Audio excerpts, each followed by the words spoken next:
This is a production of Cornell University.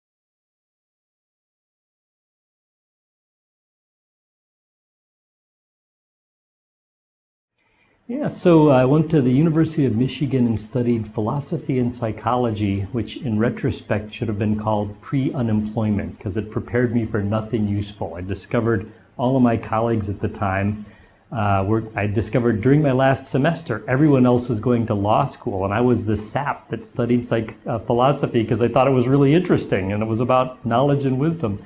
So after that, I ended up working at the Institute for Social Research with Rick Price and Tom Diano, studying organizations, and realized this is actually going to be a good idea for me. They gave me guidance on grad schools to apply to, and after visiting Stanford, I discovered that the weather was really, really good. So I ended up moving to Stanford for graduate school, and I got my PhD there.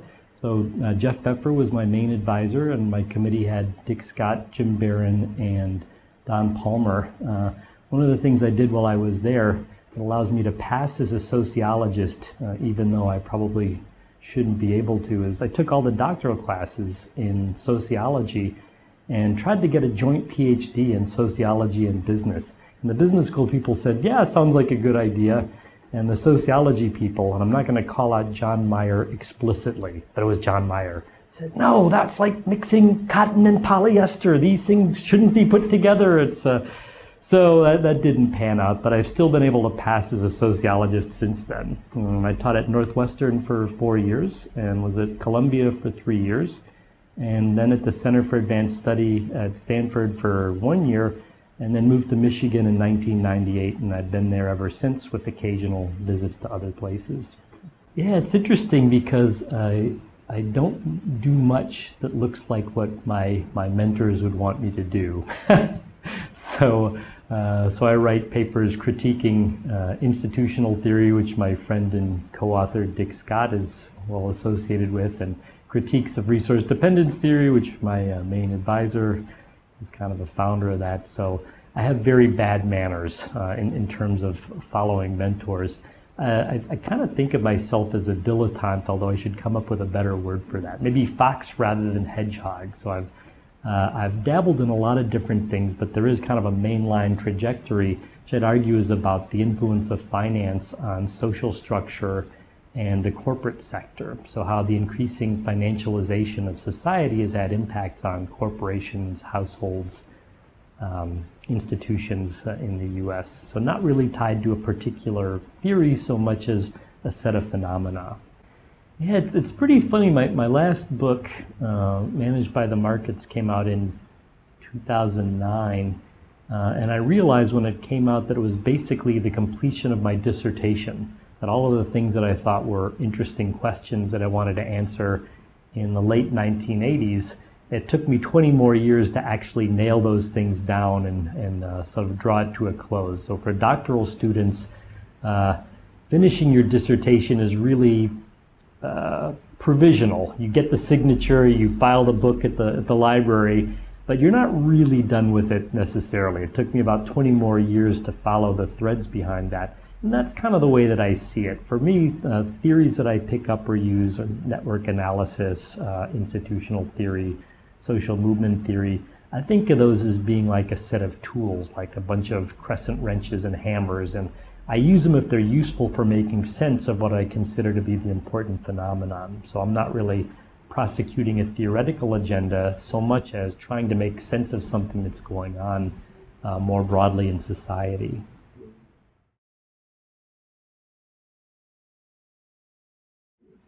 Yeah, so what's been animating me lately is a couple of phenomena. So the book, Managed by the Markets, it was called, the subtitle was How Finance Reshaped America, but off the record I'd call it How Finance Maimed America. So how it is that the rise of finance as a sector in society and as a way of intermediating, that financial markets as a way of intermediating finance has had this really important influence on a lot of social processes and institutions. And so in the book I talk about corporate governance, which is sort of a bland topic, but then drill down on what finance has done to corporations, to the banking sector, to households, and to states.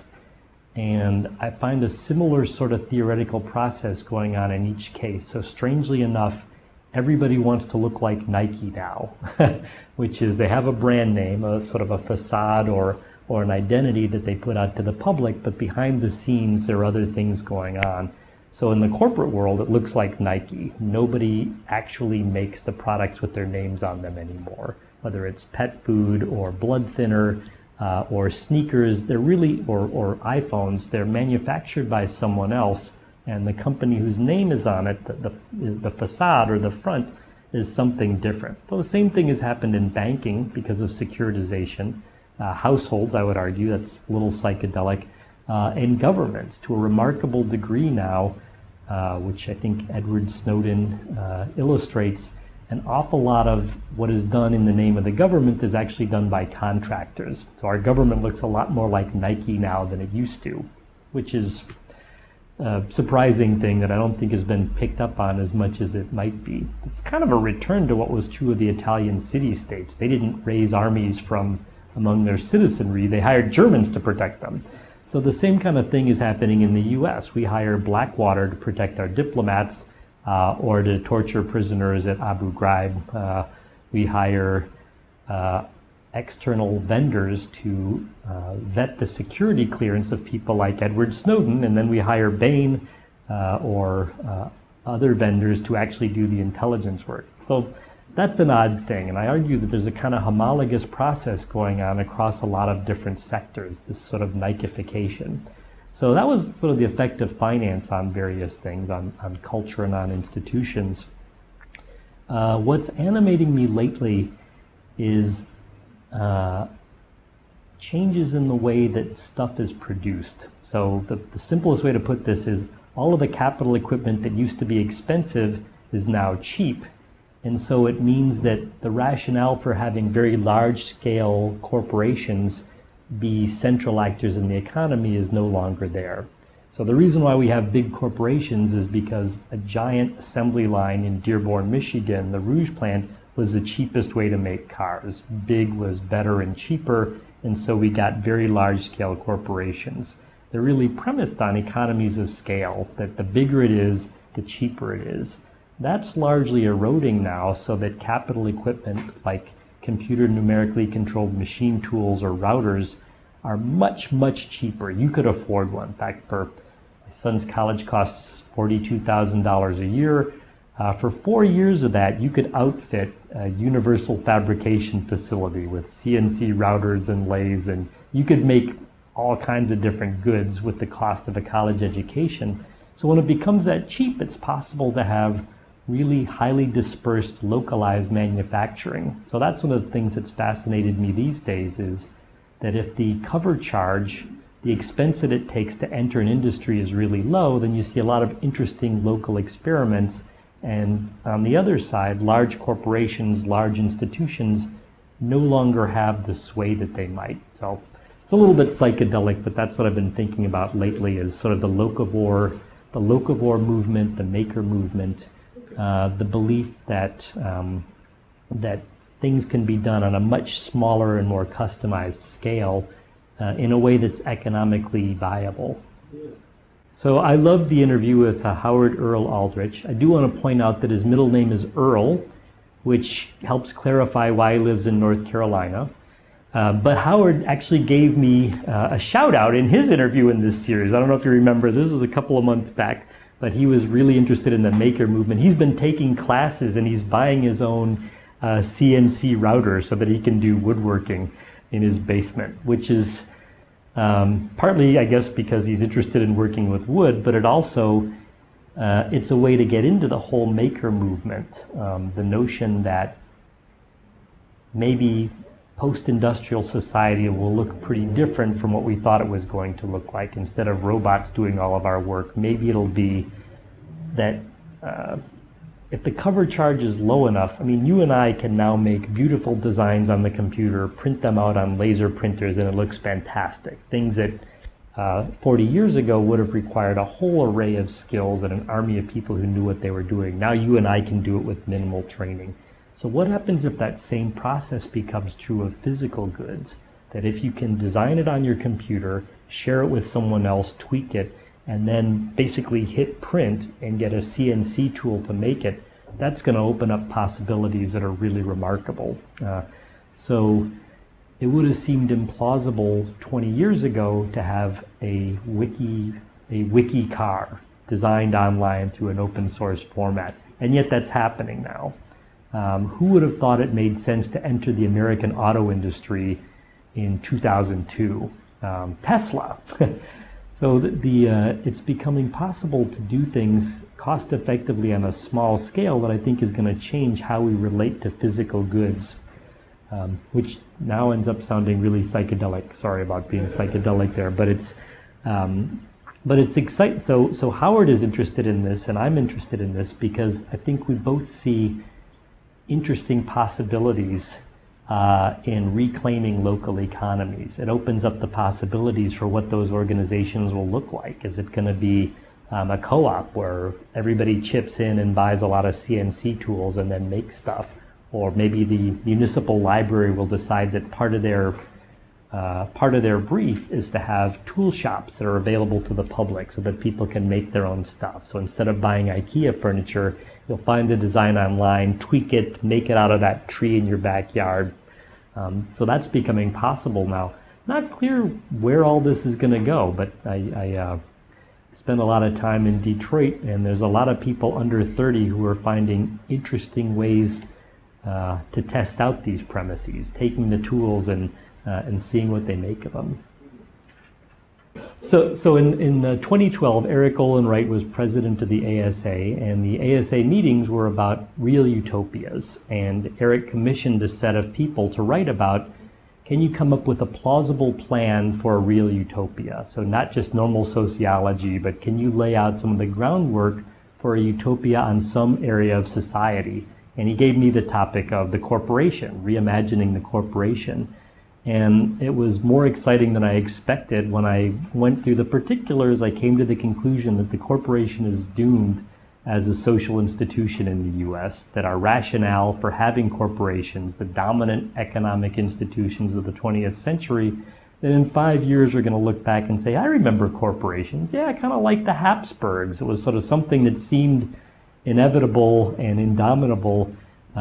And yet I'm arguing that they're going to be collapsing left and right. And you can see evidence of it. So you may vaguely remember Westinghouse or Woolworth or Bethlehem Steel. They used to be these economic behemoths, and they're kind of gone. They're not going to come back. And the companies that are appearing these days, like Twitter and Zynga and Groupon, they're not going to grow up to be Westinghouse or Eastman Kodak. They're going to be something other than that. That's a big change. That's suggesting that the major economic structures in society, I'm arguing, are collapsing left and right, and that economically there's not a rationale for them to exist anymore. So in today's newspaper, Sony announced that they're selling off their PC business and they're hiving off their electronics business. They can't make money at it. Tiny companies like Vizio with 200 employees, they can make money. Flipcam, they can invent a camera, sell it to millions of people, and make money off of it, and then disappear. But the idea of an ongoing large corporation doing that no longer seems viable the way that it used to. So that's both counterintuitive, because we all know corporations rule everything, and their CEOs collect 8-figure salaries and dominate our culture and tell Congress what to do. But none of that's really, well, the salary part is true, but the rest of it kind of isn't anymore. It's pretty hard to point to large corporations that are really dominant. So I'm writing a book trying to document what I had sort of written about in my Real Utopias scheme, and it's trying to lay out the particulars of why the major corporation is likely to disappear. We'll live on in a couple of sectors. Denmark still has a royal family, the UK still has a royal family. They're not completely gone, but they're not that important. They're not really the central pillars that they used to be. So I'm arguing the same thing is going to be true, or is coming true for the corporation. So that's kind of a big shift. What'll come after that is trying to finally address Eric Wright's question about real utopias. What comes next? If Westinghouse and Eastman Kodak and General Motors disappear, what comes after that? So another project that I've been working on is looking at inequality around the world and trying to link that to varieties of capitalism. And it's a little bit psychedelic. One of the surprising things about the US is that there's a very, very tight relationship between the size of large corporations and inequality. But it's the opposite of what you'd think. You'd normally think there's nothing more unequal than a large corporation with an overpaid CEO. That's like the definition of inequality and hierarchy. But it turns out that at the societal level, the bigger the corporations, the lower the inequality. The year-to-year correlation between the size of the biggest employers and the Gini coefficient of income inequality is negative 0.89, which is insane. I mean, that's like the correlation between height and weight, except in the other direction. So that's a little bit crazy. Like, how can it be the case that big employees reduce inequality? And yet from 1950 onward, that's been true. When conglomerates roamed the earth, when companies were huge, when GM had 1 million employees, inequality was at its lowest level. And after the takeovers of the 1980s, with the bust-ups, companies being split into parts, the outsourcing of the 1990s, inequality has gone way up. And it's almost a lockstep relationship. So the theory behind that is that big employers have this ability to flatten out inequality, that the kind of inequality you see within a General Motors is much less than you'd see if General Motors were 100 different companies, a finance company and a groundskeeping company and a screw specialist. When you split it up into parts, you end up seeing much more inequality. Those social boundaries of the corporation seem to create pressures towards greater equality.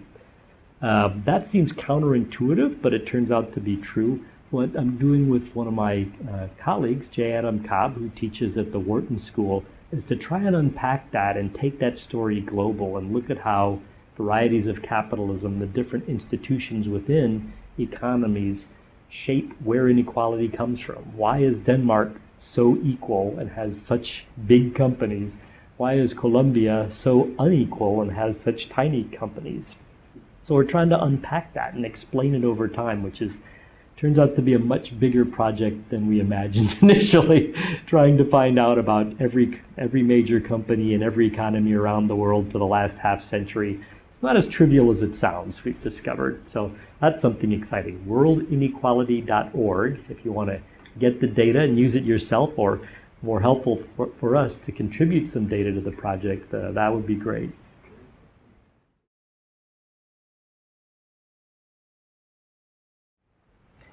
So pretty central thing to my work is trying to understand the effect of finance and financial markets on society broadly. So you really can't separate them as the smart aleck sociologists would say, everything is endogenous. So there's not a clean relationship where you've got some kind of market over here or state or whatever having some independent influence on society. What I've tried to do is pick out particular threads of that. So one of the things we've seen in the recent past is that a lot more people participate in financial markets in various ways. In fact, households today look a lot like banks. If you have student loans, you're a doctoral, no, you're a postdoc, so I'm sure you have at least $100,000 in student loans. You can be certain that those have been securitized and sold to bondholders around the world. If you have credit card debt, as a former graduate student, I'm sure you do, that's been securitized as well. If you have a home mortgage, that's been securitized. So you're basically issuing securities in much the same way that a bank or corporation would. Student loans, auto loans, credit card loans, mortgages, all of those things are securitized. On the flip side of that, more than half of American households are invested in the stock market through their 401ks, mutual funds, and so on. So people are both buyers and sellers of securities. Households have become enmeshed in financial markets in a way that didn't used to be true. This can matter in a lot of ways. James Madison in the Federalist number 10 described how different forms of property influence people's perceptions of their political interests. So you should expect this to have a big influence. If more than half the population is invested in the stock market, suddenly they're paying attention to things like, what's the market up to today? they come to care about things that they might not have cared about before. My sister was a fourth grade teacher, and embarrassingly, I always use her as an example of this. So she was saving for retirement, had a Fidelity account, and every morning before work, she'd put on coffee, go to her computer, and look up how her Fidelity account was doing. And if it had gone up the previous day, Red Lobster for lunch. If it had gone down the previous day, tuna sandwich at her desk. So that's a level of connection between something going on at a very aggregate level. What's the S&P 500 doing? And daily choices of consumers like my sister. It has other effects, though, which are fairly surprising. So I have a couple of papers with Natalie Cotton-Nestler on this topic. The first one is called, "Does Buying a Mutual Fund Turn You Republican?" Which sounds absurd, but is true. We actually looked at it with time series data that when people participate in financial markets, over time they turn more Republican, which seems, so that's James Madison right there. You turn people into shareholders, then when they're walking through the airport or they open their phone, they actually hit that app that tells them what the market's doing, and they care. So when Bush announced tax cuts for dividends and capital gains a few years ago, shareholders cared. Normal people said whatever, but I don't necessarily know what that's about. But shareholders are saying, "Yay, he's got my interests at heart." So they turned into Republicans. It was like a zombie movie, essentially. Zombie Republicans. So that can have some pretty big effects. That was part of the rationale behind trying to privatize Social Security. Grover Norquist, Harvard MBA, 1982, said part of the point of privatizing Social Security is that shareholders vote Republican. And so if we could turn the country into a bunch of shareholders, the Republican Party would become a permanent majority. That's remarkable, but there's something to that. He wasn't necessarily crazy. So that's something that I think is pretty important. That's a link between economy and society that has very practical implications. It's not at the level, it's not at some crazy hermeneutic level that sociologists love to talk about. This is a very concrete implication between marketization and people's political interests and the perceptions of their interests.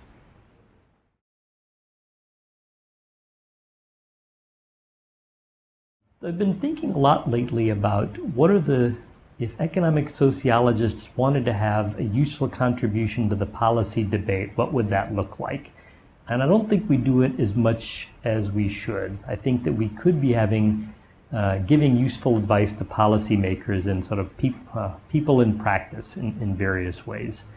I do teach at a business school, so you might think that this is what we do all the time, but mostly I don't. But this is something on a grander sort of policy level.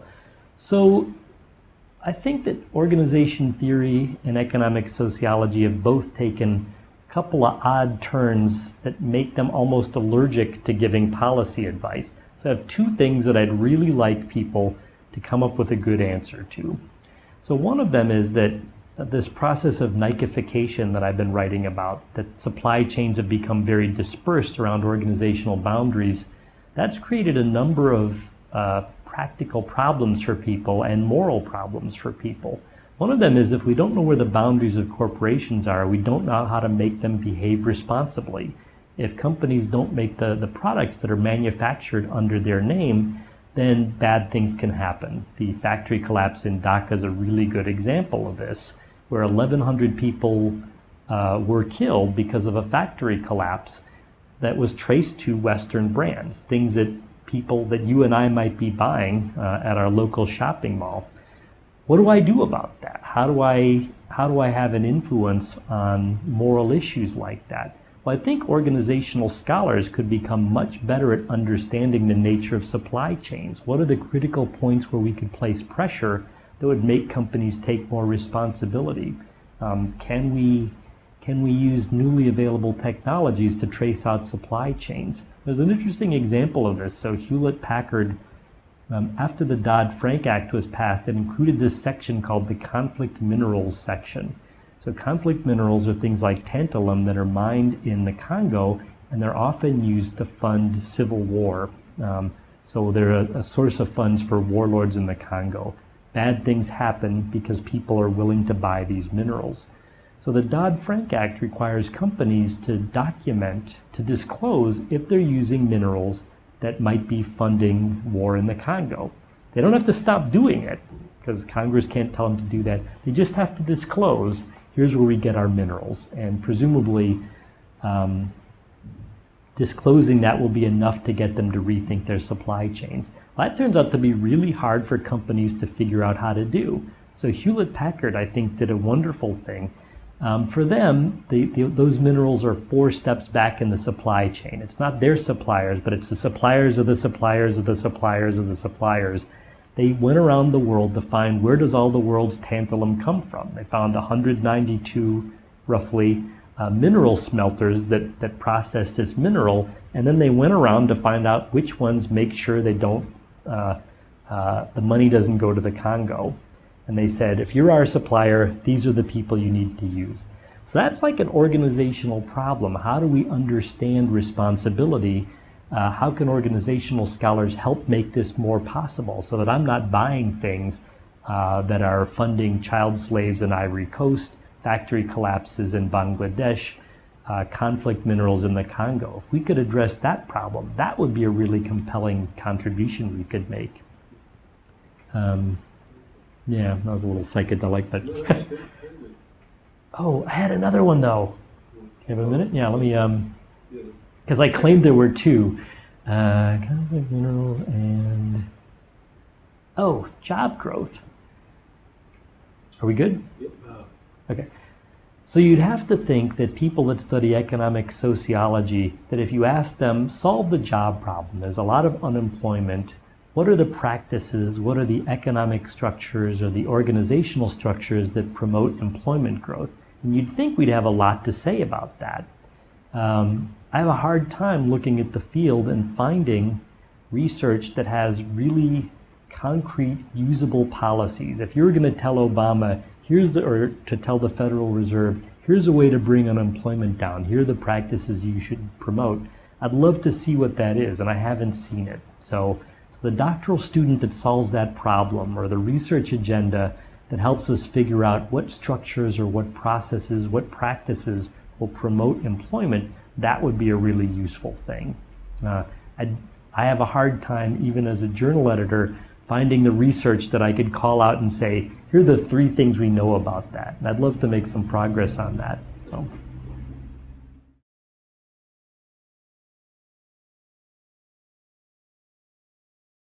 This has been a production of Cornell University, on the web at cornell.edu.